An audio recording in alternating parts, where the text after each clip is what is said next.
Some of the easiest questions that you can get in an MCQ kind of an examination, these are the match the following. Hello everyone, welcome to Score Settled.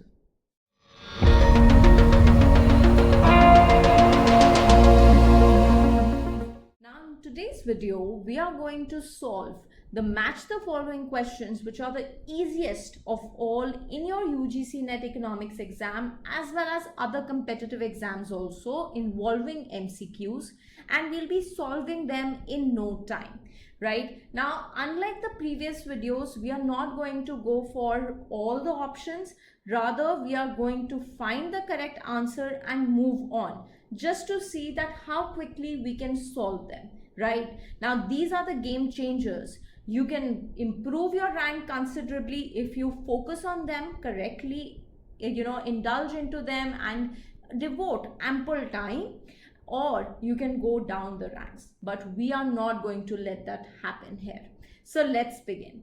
Now, the first question is that income elasticity greater than 1. We've done that in the previous videos, that this implies a luxury good. Okay, and luxury goods are 3. So A3. So we are going to strike out option 1. We are going to strike out option 3. Then positive cross elasticity means the goods are substitutes, right? So substitutes B1. So that is there in option 4, which is the right answer. So within 30 seconds, we've solved the question. See how time effective they are. So it's very important you are very much clear with your basics in this case. Okay, let's move on to the next question.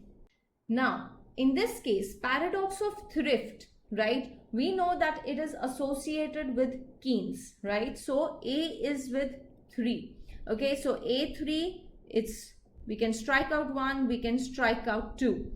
Then is your water diamond paradox, Adam Smith. Okay, so B is 4th, right? So B 4th in both the cases. Next is your wage employment paradox, and this is associated with Pigou, C2, that is there in option 3.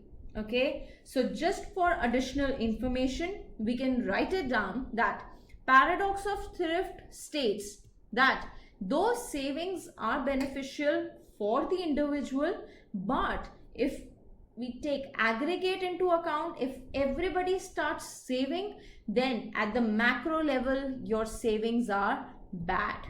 Okay, so if savings are very high, that implies consumption is low, and as a result aggregate demand is low, and as a result the production would be less and the economy would fall into recession. Okay, so savings at the national level is not a very good concept. Okay, then water diamond paradox given by Smith, it states that even though water is of a very high utility, right, still its price is low with respect to diamond, which has very less utility. It's based on the availability, right?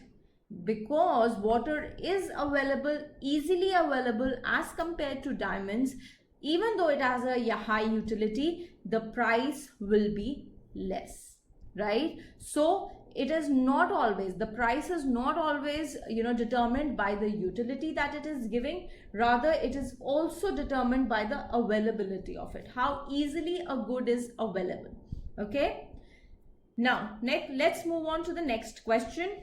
Now, this question, right, the first thing that is easily available here is your immeasurizing growth, right? And it was instantly, every economics student would know that this was given by Jagdish Bhagwati. So B has to be 3. It's not always necessary that I always start with A, B, C, D. No, the more important aspect is that I should know the answer, right? The permutation combination should fit into it, right? So B3, right? And here the only option that is available, right, the only option that I'm left with is option 2.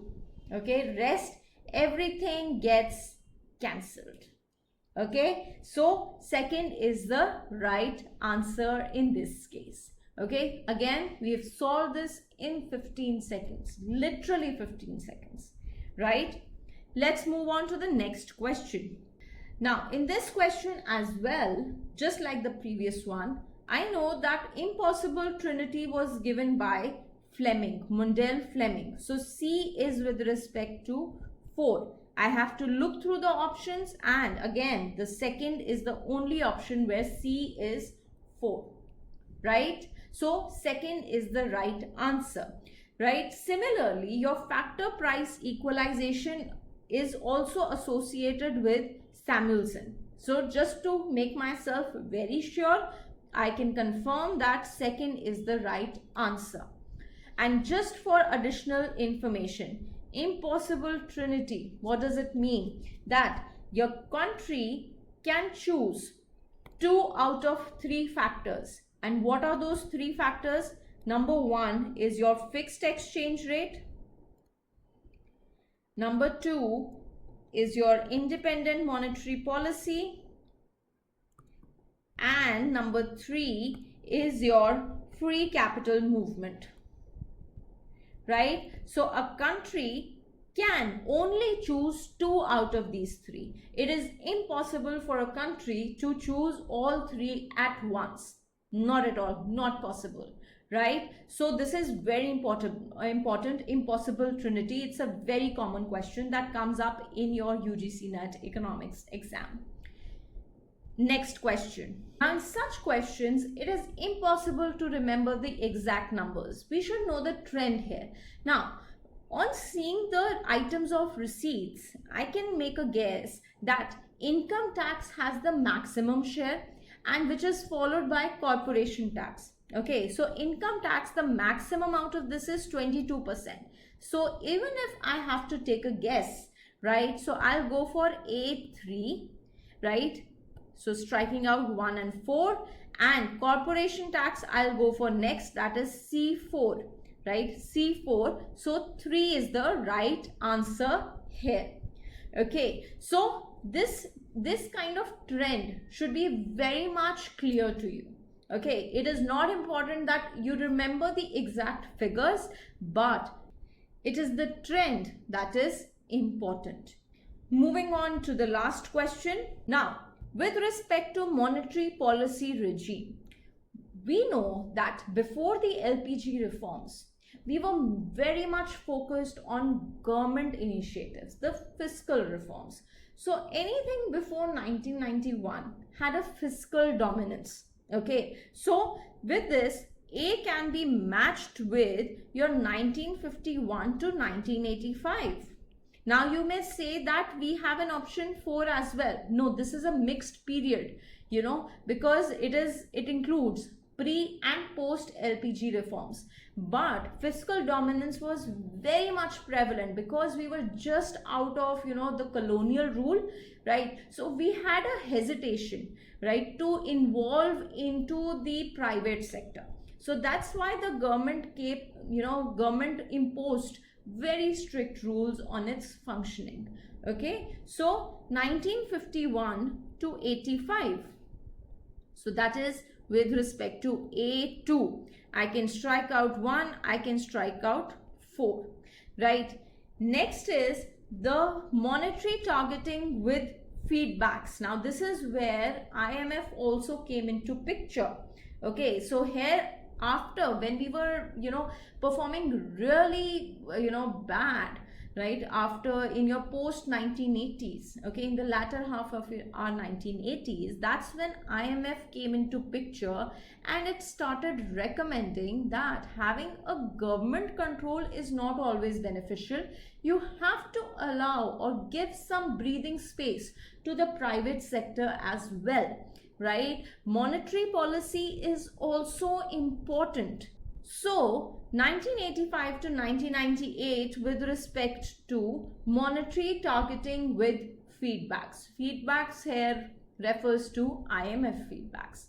Okay, so C4, that is there, right? Then flexible inflation targeting. Now it's a very, very new concept. and we've done this in one of the videos as well, that there were amendment in your RBI Act reflecting onto maintaining the inflation level. So flexible inflation targeting became a major concept after 2016. It is one of the most recent initiatives that were taken by the RBI. Okay, so D1. Okay, so with this we come to the answer as 2, right? So I hope you've understood the strategy to solve these questions within no time, just 15 to 20 seconds maximum, and that too correctly. Okay, so these are very, very easy 2 marks. 2 marks per question, right? And if you get them, if you get all of these correct, you can improve considerably in your ranking. So thank you so much for watching this video, and we'll see you in the next one. Till then, take care. Bye-bye. Thank you.